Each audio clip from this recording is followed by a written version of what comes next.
Thank you for being here. Thank you for sharing your thoughts with us. Thank you for the support. Thank you so much. Very appreciated. So we see here and have all these conversations of like tunnels and the possibilities. Okay, so but when you think about shit like that, please make it make sense. Okay, so I'm gonna talk about tunnels. I'm gonna talk about basement. Let me just make sure that this house has a basement. Let me make sure that is somehow I find that this basement is connected to a tunnel. Let me make sure that I know exactly what the fuck I'm talking about. Oh, do the house has any door that will take me to a basement? Way before I talk about the house, well, the house definitely gotta have a basement. Oh, if it's tunnels in underneath of the University of Idaho, it's definitely a tunnel linked to that house. Come on, man.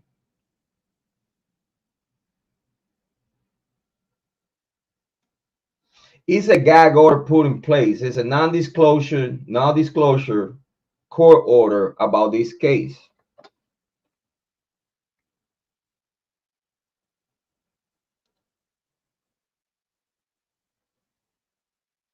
They already certified the Goncalves family. They're already being certified the Goncalves family as future witnesses. That's why they advise the Goncalves family to avoid making any statements in the public eye, which is recorded and on the books of records forever, and it could be used against you in a court of law.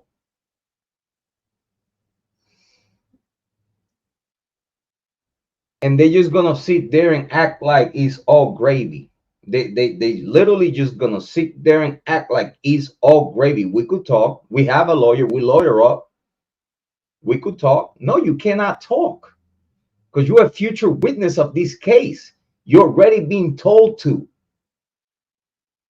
because y'all got yourself involved in the investigation of this case since day one.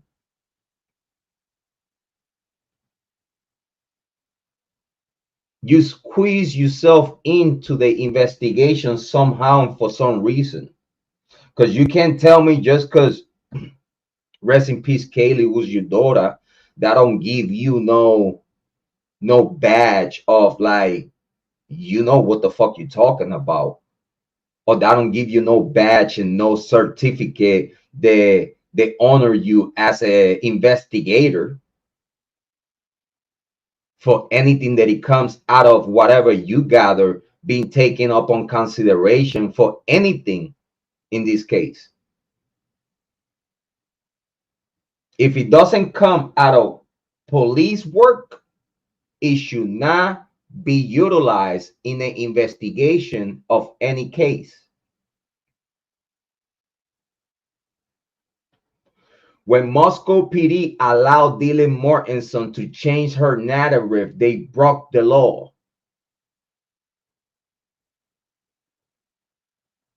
Because if you give me already word that you was in the first floor, you didn't hear, you didn't see nothing, you telling me that you was in Bethany's room.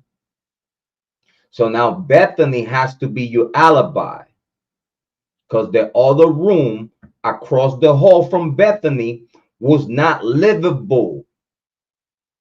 The bed was not made. The bed was against the wall. It looked at more as a warehouse unit, like a garage, like just to storage shit.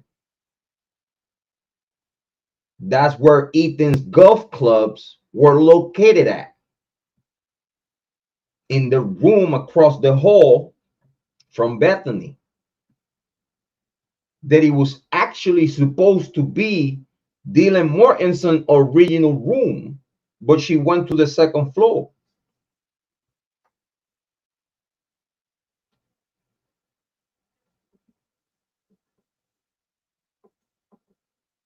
So as soon as Moscow PD allowed Dylan Mortensen to change the narrative, they broke the law. Because she not just waited 8 to 9 hours to call, to have a call for an unconscious roommate.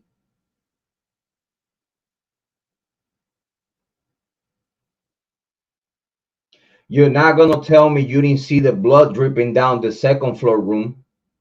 You're not going to tell me you didn't see the blood dripping down the ceiling on top of your room, Dylan. Who the fuck you talking to?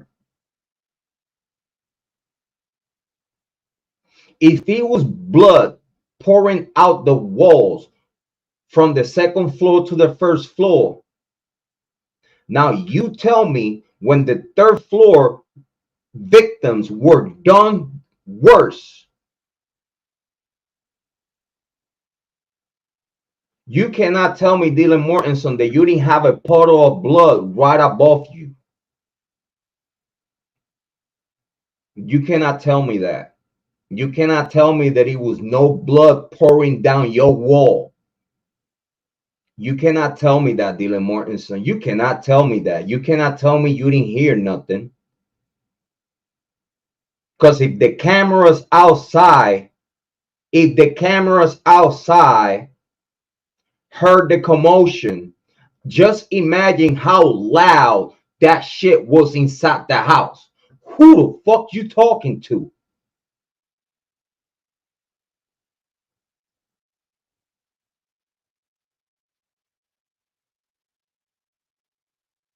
Moscow PD knowing that Dylan Mortensen waited this long because by Greek life law, when something like this happened, it's mandatory that way before you call authorities, you must call the sorority or the fraternity first. This is facts. This is not allegations. This is matter of a fact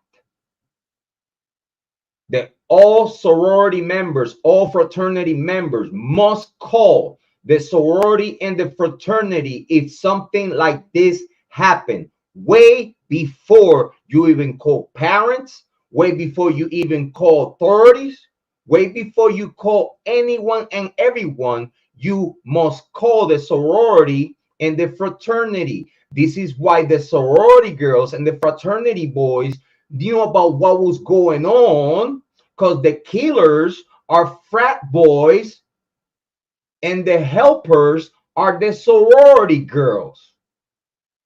This is why fraternities and sororities and their members knew about what the fuck was going on way before Moscow PD did. I bet you probably Moscow PD knew right away too.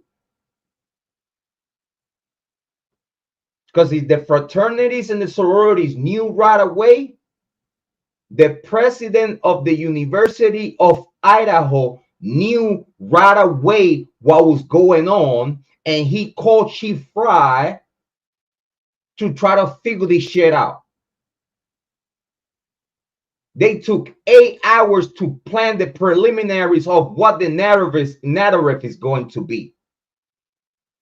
It took them 8 hours to then act like, oh, well, you're going to make this call. You're going to make this call. This is what you're going to say. You're going to stick to the plan.